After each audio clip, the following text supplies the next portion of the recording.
10 বছর পর বন্ধুকে খুনের সাজা আলিপুরদুয়ার।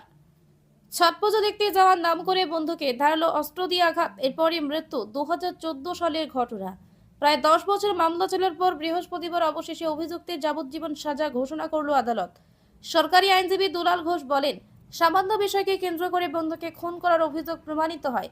অভিযুক্ত পালানোর চেষ্টা করেও পরে ওঠেনি।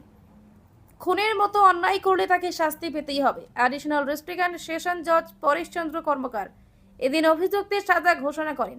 জাহিরকে উদ্ধার করে হাসপাতালে চিকিৎসার জন্য নিয়ে যাওয়া আহত অবস্থাতেই তিনি ফরিদুলের বিরুদ্ধে ধারালো অস্ত্র দিয়ে আঘাত করার অভিযোগ করেন।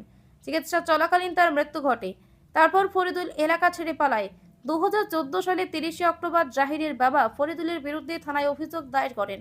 অভিযোগ পাওয়ার পরে তদন্তে নামে পুলিশ। অভিযুক্ত ফরিদুলকে গ্রেপ্তারের পর ধারালো অস্ত্রটি উদ্ধার করা হয়। প্রথম দিকে বেশ কয়েক বছর জেলে ছিল ফরিদুল, পরে জামিন পায়। 10 বছর ধরে মামলা চলে। প্রায় 18 জন ফরিদুলের বিরুদ্ধে সাক্ষ্য দেয়। বিচার প্রক্রিয়া শেষ মুহূর্তেও ফরিদুল পালানোর চেষ্টা করে। শেষ পর্যন্ত বুধবার ফরিদুলকে খুনের অভিযোগে দোষী সাব্যস্ত করে আদালত। বৃহস্পতিবার ফরিদুলের যাবজ্জীবন সশ্রম কারাদণ্ড ঘোষণা করা হয়। এছাড়াও 10,000 টাকা আর্থিক জরিমানা করা হয়েছে। কামাখ্যাগুড়ি কুমারগ্রামের বিধান ওরাতকে বৃহস্পতিবার আমেজে মারাখাতা কি সরুকে যে এখন স্থানীয় তপন বর্মন বিধায়ক প্রত্যেকের খোঁজে বাড়ি গিয়ে যেভাবে এখনকার দিনের মতো সাধারণত সুরক্ষা আমরা এখন হাতের রেঞ্জ বলেন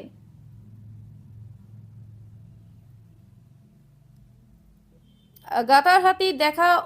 উপরগোকে সরকারি আইনজীবী সূত্রে জানা গিয়েছে, মাদারিহাটের শিশুবাড়িহাট এলাকার বাসিন্দা জাহির হোসেন বয়স 24 ও ফরিদুল ইসলামের মধ্যে ভালো বন্ধুত্ব ছিল।